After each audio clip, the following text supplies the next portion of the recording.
आज हमारे साथ डिप्टी डायरेक्टर महकमा ज़राअत गिलगित बल्तिस्तान जावेद अख्तर साहब तशरीफ रखते हैं। हम इनसे जानना चाहेंगे कि कोविड-19 यानी कोरोना वायरस के तनाजुर में ज़राअत के शोबे में क्या इक़दामात उठाने चाहिए। मेरा पहला सवाल आपसे ये है कि मौजूदा हालात को मद्देनजर रखते हुए फूड सिक्योरिटी यानी तहफ़्फ़ुज़ खुराक के मसाइल से निपटने के लिए कौन कौन से फसल उगाने की ज़रूरत है। जैसे कि आपको मालूम है कि गिलगिस्तान के इलाका और बिलखुसूस चित्राल के ये जो पहाड़ी इलाके हैं वो लैंड लॉक एरियाज़ हैं और हमें मुतवाली रास्ते नहीं हैं सिवाय एक दो रोड्स के। तो जो ही इस तरह के हालात आ जाते हैं तो इलाके में फाका आ जाता है। आल्दो अगरची हुकूमत पाकिस्तान गिलगिस्तान में अपने सिविल सप्लाई फूड डिपार्टमेंट के थ्रू बहुत सारा गंदम और गल्ले की शक्ल में और आटे की शक्ल में हमें मुहैया कर रही है, लेकिन उसमें किसी कमी बेशी की वजह से हम आने वाले वक्तों में मुश्किल में जा सकते हैं। हमारे पास अल्टरनेट और कोई हमारे पास ऑप्शन नहीं है सिवाय ये है कि हम अपने ज़मीनों पे अपनी फसल को काश्त कर लें और मुश्किल वक्त के लिए अपना खुराक का जो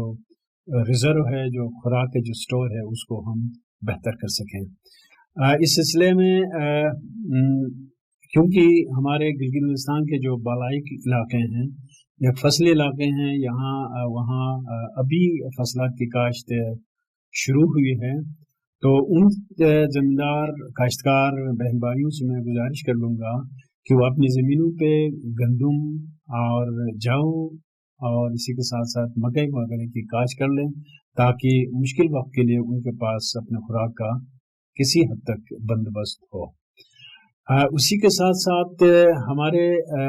इलाका जो है वो सब्जियात और दीगर फसलात जिसमें दालें हैं उसके लिए भी मौजू हैं। तो यह है कि अपने खेतों में अपने इस्तेमाल के लिए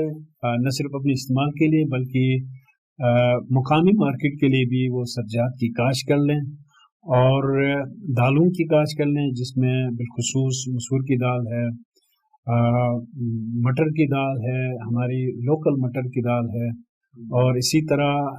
हमारा बुकक के कदीमी हमारे यहाँ फसल है, इंतहाई बाराबर फसल है, उसको काश्त कर सकते हैं। बहुत अच्छी गुफ्तगू की जावेद साहब। हम ये भी जानना चाहेंगे कि इन सब्जियों और फसलों के लिए बेहतरीन बीज और अदवाइयात कहाँ से दस्तयाब हैं और कैसे हासिल की जा सकती हैं। कोरोना वायरस की वजह से मुल्क में जो लॉकडाउन हुआ है उसकी वजह से ये जो दुकानें हैं जहाँ से आपको बीज और खाद वगैरह मिल जाते थे वो बंद हैं, लेकिन हुकूमत पाकिस्तान और बिलखुसूस हुकूमत गिलगिस्तान इस पे सोच रही है कि आने वाले वक्तों में इन दुकानों को खोलने की इजाज़त दी जाए ताकि ज़मींदारों को बीज और खाद वहाँ से उनको दस्तयाब हो। इसी के साथ साथ किसी हद तक जो सब्जियात के बीज वगैरह महकमा ज़राअत के दफातर से भी मुहैया होंगे, लेकिन वो इतने मकदार में नहीं है। तो मैं ज़मींदारों से यही गुजारिश कर लूँगा कि आने वाले कुछ दिनों में जो ही ये दुकानें खुल जाती हैं तो इन दुकानों से आपको सब्जियात और खाद वगैरह मिल सकती है। जावेद साहब, हम देखते हैं कि गिलगित बल्तिस्तान में काबिल काश्त ज़मीन की कमी है, तो इस हवाले से आप क्या समझते हैं कि ज़मीन को कैसे तकसीम किया जाए। अगर एक औसत ज़मींदार के पास अगर 2 कनाल की या 3 कनाल की ज़मीन है तो उसका कोई आधा एक अपने वालाजात के लिए फसलात के लिए इस्तेमाल कर लें और बाकी जो ज़मीन है जिसमें वो अपने घर के इस्तेमाल के लिए आलू लगा लें, कुछ दालें लगा लें, कुछ सब्जियां लगा लें और कुछ चारा लगा लें ताकि उसके घर में जो जानवर है वहाँ से उसके लिए घास का बंदोबस्त हो, जहाँ से जिनके ज़रिए उसको दूध, गोश्त और दीगर जो उसके खुराक की ज़रूरियात है वो पूरा कर सकें। मौजूदा हालात के तनाजुर में आप क्या समझते हैं कि कौन कौन से माल मवेशी पालने की ज़रूरत है।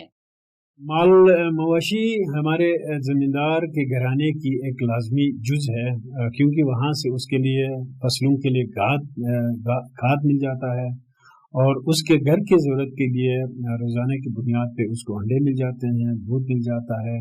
और ज़रूरत पे उसको गोश्त का वहाँ से बंदोबस्त कर सकता है। तो इस हवाले से मालमोशी जो ज़िम्मेदार है उनको डेली रोज़ाना उनको खुराक का उसके लिए बहुत मसला बन जाता है, जिसके लिए न सिर्फ हमारे रिवायती जो घास फूस है उसका वो ज़िम्मेदार अपने लिए बंदोबस्त करता है, बल्कि वक्त के साथ साथ इस हवाले से बहुत सारी रिसर्च और वो बहुत सारी तरक्कियात हुए हैं, जिसमें अच्छे नस्ल के जो इश्कित है उसके बीज मार्केट में आए हैं, जो कई दफ़ा उसकी कटाई आप ले सकते हैं और वो न सिर्फ फ्रेश बल्कि ऑफ सीजन के लिए सर्दियों के लिए उसको सुखा के घास का बंदोबस्त कर सकते हैं। और उसी के साथ साथ एक नई घास इस पाकिस्तान में इसका मुतारफ कराया गया है, जिसको हम एमरसन ड्राई ग्रास कहते हैं। अगर इस बीज को या इस घास के बीज को हम काश कर लें तो ये 2-3 साल तक चलने वाली फसल है और इससे कई दफ़ा इसकी फसल को काट के आप अपने जानवरों के जो खुराक का बंदोबस्त भी हल कर सकते हैं। एमरसन ग्रास के जो बीज हैं गिलगित के जितने भी हमारे एग्रीकल्चर के स्टोर्स हैं उनसे मिल जाती हैं। करीबन 1200 रुपये का 1 किलो, जो करीबन 1 कनाल के लिए काफ़ी होता है। इसमें जो खुराक के जो अज्जा हैं दूसरे घास के निस्बत सबसे ज़्यादा है, जो दूध की पैदावार और गोश्त की पैदावार के लिए बहुत कारगर है।